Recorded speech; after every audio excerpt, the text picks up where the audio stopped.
Yes, the league that I gave 12 years of my life to and who, we could argue, made me the man that I am today. Major League Soccer is starting its 22nd year of existence this weekend, so I said to myself, F it, let's do another preview. But before I do, let me give you some background on the league. There are currently 22 teams in the league, with two of them, Atlanta United and Minnesota United, starting their first season ever. There are 11 teams in the Western Conference and 11 teams in the Eastern Conference, so for all you math majors out there, that adds up to 22. Of these 11 teams in each conference, only 6 are going to qualify for the playoffs, and then it's usually a Western Conference team that ends up winning it all, as evidenced by the fact that a team from the West has won the last 8 MLS Cups. So needless to say, the Eastern Conference needs to get their shit together. Also, there are 4 trophies at stake every year. 1, the Supporters Shield, which is given to the team with the best record after the regular season. 2, MLS Cup, which is given to the team that is left standing at the end of the playoffs, which is not usually the team that won the Supporters Shield, which feels a little unfair that the team that was the best over a 9 or 10 month period has to play second fiddle to a team that was the best over 3 weeks. 3, the US Open Cup, which is our beautiful single elimination cup competition that I wish got more love and attention than it does. And 4, the CONCACAF Champions League, which an MLS team has never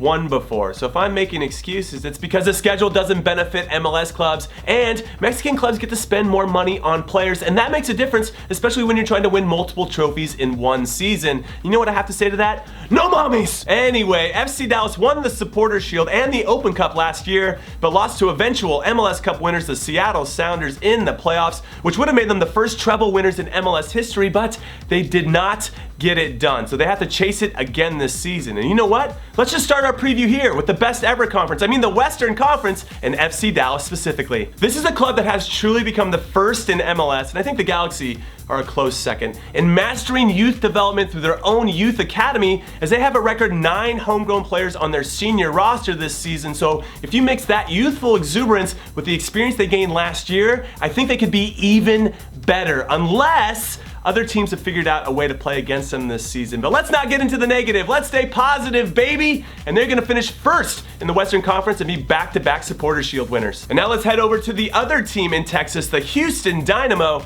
where I'm gonna be sending it to correspondent Jimmy Conrad, who is live on the ground in Houston, and he's gonna be talking about the Dynamo improving upon their last place finish last season in the Western Conference. Are we doing this right now? Yes, we're live. And why don't you have a shirt on? Have you been to Houston? It's like living on the sun. So that should give them the home field advantage.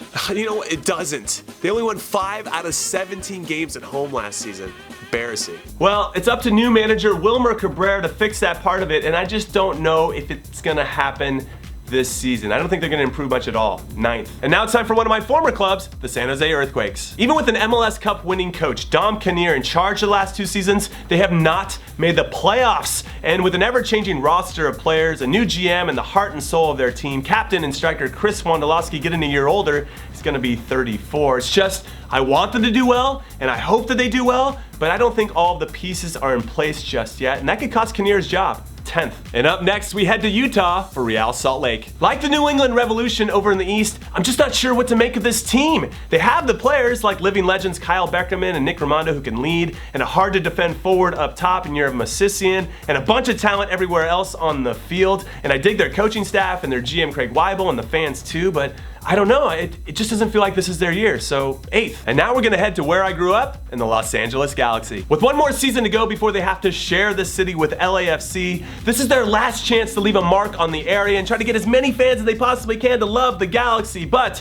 without longtime coach Bruce Arena, who left for the national team, and Robbie Keane and Steven Gerrard leaving, and Landon Donovan retiring for the 2nd time, can they be just as or more relevant with only Gio Dos Santos as their biggest name? I say yes, si se puede. I think they can, but they're gonna finish in the same spot they did last year, 5th. Now let's send it north of the border and talk some Vancouver Whitecaps. With my main man and Canadian correspondent, who's actually from Canada, so this is the real deal, Adrian from Rabona TV. Take it away, Adrian. Vancouver had a quiet offseason, bringing in Breck Shea for Gilles Barnes, and to fill their largely vacant striker position, they brought in proven goal scorer Freddie Montero.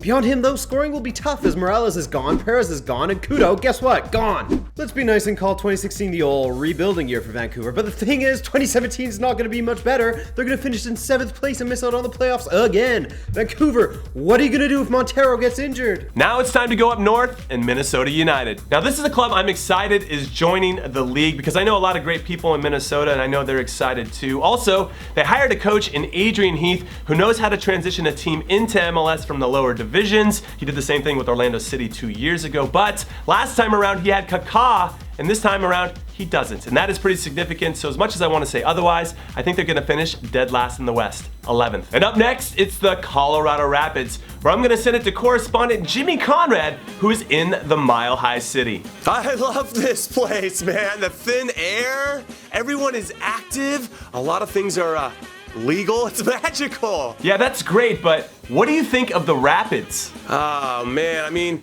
I think they surprised a lot of people by not being total crap last season. They ended up finishing second, and they were one step away from getting to MLS Cup.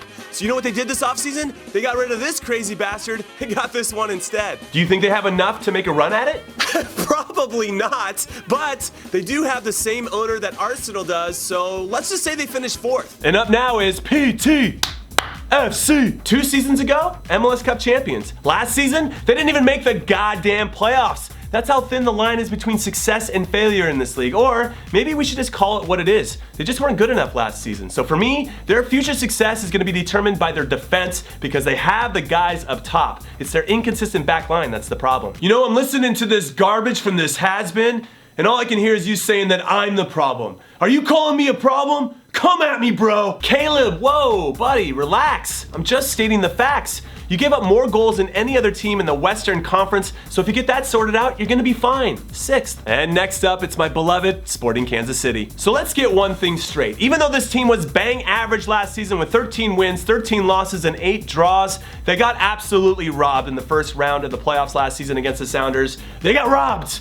And yes, I'm bringing up old stuff, but because of this old stuff, they are going to be motivated to take no prisoners this season, which is why their manager, Peter Vermes, continues to rock the flat top. It's intimidating. Jim, I'm going to be candid with you. First, you're just jealous because I've had this same haircut since I was 10. Second, I need to do well these next 2 seasons so that I can take over for Bruce Arena as the men's national team coach and fulfill my destiny. Wait. You think that U.S. Soccer President Sunil Gulati is gonna hire American again after rehiring Bruce Arena? No way! He's definitely gonna overpay a foreigner to do a worse job at the World Cup. That's Sunil 2.0, baby. That's how he rolls now. But back to Kansas City, with veterans Benny Feilhaber, Graham Zusi, and Matt Besler probably being able to see the end of their careers, I can sense that there's a now or never approach about them as they get older, and I think that's only a good thing for the club, and I think Kansas City will finish second. And finally, it's MLS Cup champions, the Seattle Sounders. And to help me break it all down is former Sounder, Freddie Leuenberg. Honestly, I'm surprised they won the trophy without me, and without Obafemi Martins, and without Clint Dempsey, and without Ziggy Schmid,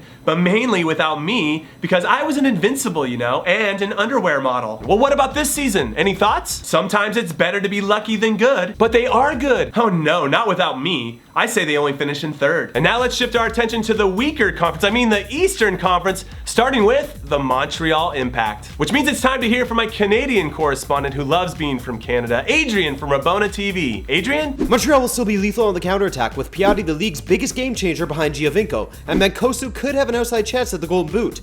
But despite Demaili joining mid-season, they still have a slow engine room with a combined age of 100 years old! Plus, their defense must improve after leaking 53 goals in the regular season and 7 goals in 2 legs versus Toronto in the playoffs, man! No Drogba means no distractions, but I still think that Montreal will have a pretty meh season and finish in 5th.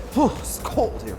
Now we're gonna talk shop about where I live now in NYCFC. They have a living legend in manager Patrick Vieira, who I'm sure learned a lot in his first ever season in charge. And like he did as a player, I think he'll take that knowledge and get better. And then they have reigning MLS MVP David Villa, who just loves to score goals no matter what country he's in. And then of course, they have our Lord and Savior, Andrea Pirlo, who only gets better with age, and you can't convince me otherwise. He's like a fine wine. So if they can shore up their defense and maybe take a little less risk playing the ball out of the back, which is what I expect to a certain degree, then I think they'll finish second. And staying in the city or close to the city, it's the New York Red Bulls. And to help me understand what's what, it's recently fired sporting director for the team, Ollie Curtis. So Ollie, how is your own, I thought I was doing a good job, but I got fired anyway, Mike Petke moment going? So listen up, these think they have it all figured out, but they don't know without me. I know this league inside and out. So I want them to suffer a little bit, but not too much because I helped build the team. Fourth. And now let's take this to the happiest place on earth, Orlando City. So anytime a team builds a new stadium, I want them to succeed, if only to validate their decision to do so, which you hope will bring the fans out and the community closer together. But as much as I love their manager, Jason Kreis, and the legend Kaká, and their 21-year-old Canadian superstar Kyle Larin, who has scored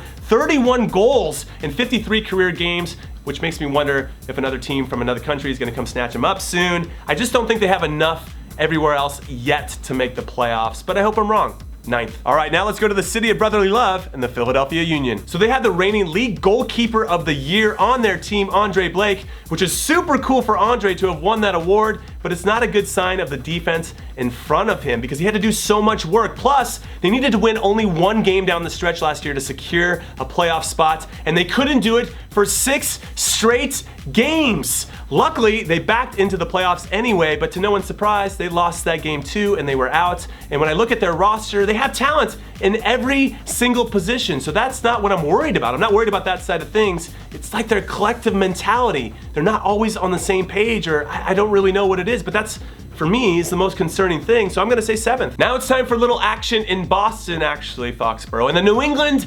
Revolution, which means I'm gonna send it out to correspondent Jimmy Conrad, who is there live. So Jimmy, are the Revs gonna rev their way up the table this season after missing the playoffs last year? Oh, first off, I told you not to ever use that joke. It's embarrassing. Second, I don't know what to make of these guys. On paper, they should be really good because they have an incredible set of players. But it's like, ever since they got rid of defender AJ Soares a while back and he went to Europe, they haven't been the same. But come on, he's just one guy. I know, I don't get it either. It's like their coach, Jay Heaps, just had to give more raise the roofs like he did when he was a player. It's getting everybody fired up, you know?